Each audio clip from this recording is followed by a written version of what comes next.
Hello guys! Hello! So guys, duty si CB ngayong araw.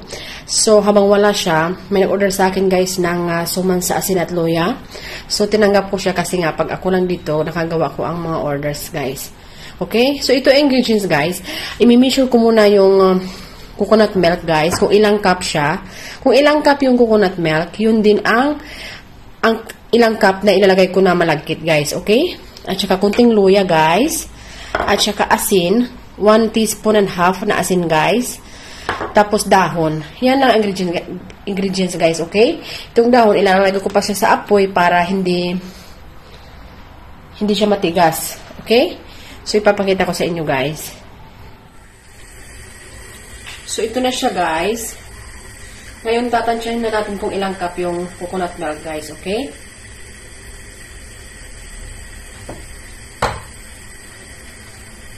One.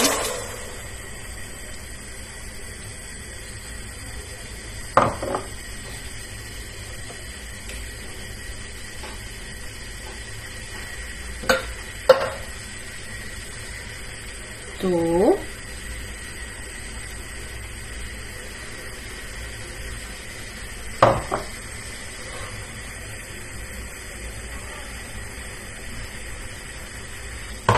So, 4 cups siya, guys.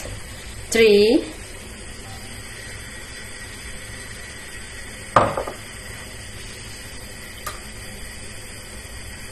4 cups siya, guys, na coconut milk. So, ibig sabihin, 4 cups din na malagkit ang ilalagay natin, guys. Okay?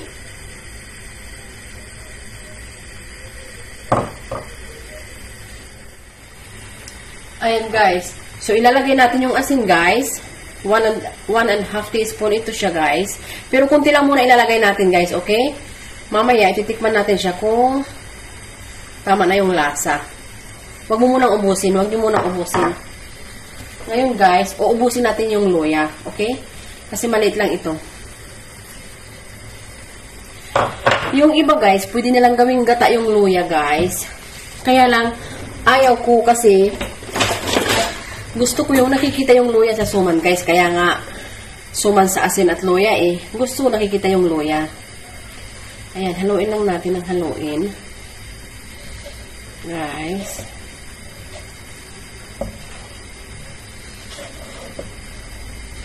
So, guys, optional lang ito, guys, ha. Kumbaga, ito lang yung paano ako gumawa, guys. Sa suman sa asin at luya.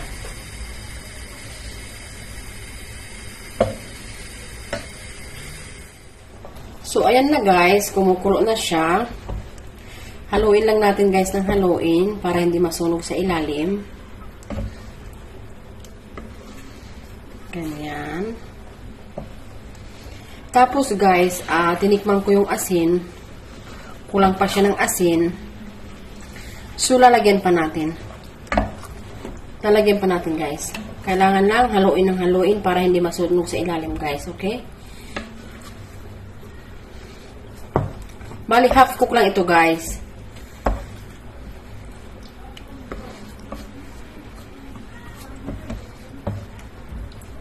So, lalagyan ko pa siya ng kunting asin, guys, kasi hindi pa eksakto yung asin.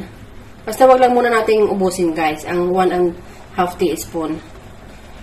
Kasi rock salt, ito, guys, rock salt siya. So, kailangan bantayin natin para hindi maging masyadong maasinin. Dragilo, yufak, ores lipicios, kusari și gimber. Și asta la noi dessert. Ores lipicios alb. Găsesc și ores lipicios negro. Dar asta e alb. So guys, ayan na siya guys. Malapit na.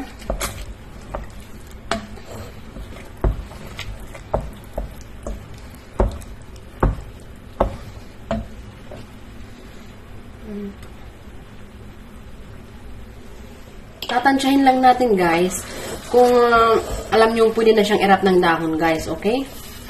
Yan na siya, oh. Malapit na. So guys, dry na siya guys, oh. Ayan. Ililipat na siya natin dito guys.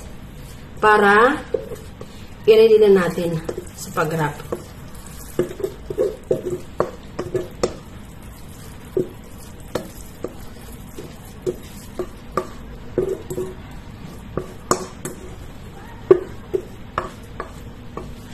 Tingnan nyo guys, oh.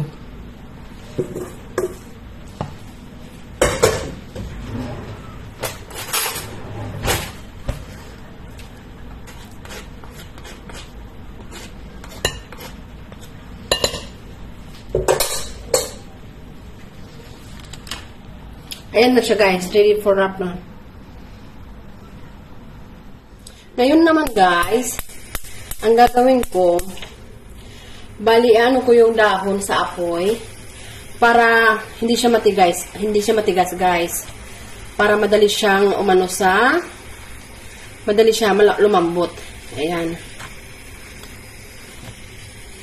Ayan siya guys. Ayan yan.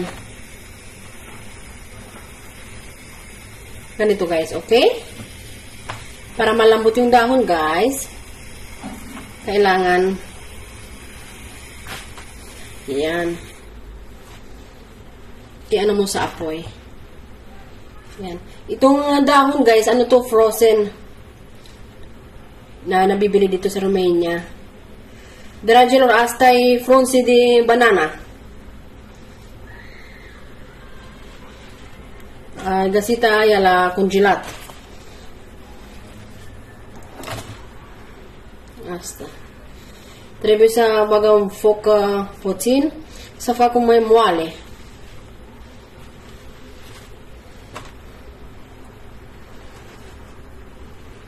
Ayan. So, ayan na guys. Malinis na yung dahon guys. So, mag-uumpisa na ako mag-wrap guys. Ayan. Mag-uumpisa na ako mag-wrap. Isa-isa. So, ayan na guys. Umpisa na ako magbalot. Isa-isa.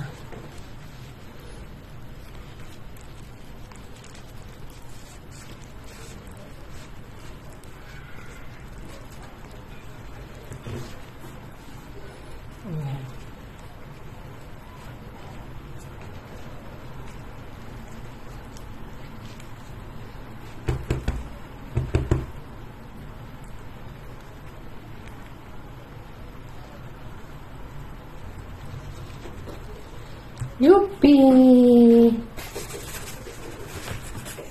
Tingnan nyo guys. Yay! So, ayan na siya guys. Ngayon naman guys, binalutan ko siya. Kailangan siyang ganyan guys. Tataliin para hindi siya bubo kapag kumukulo na guys. Okay?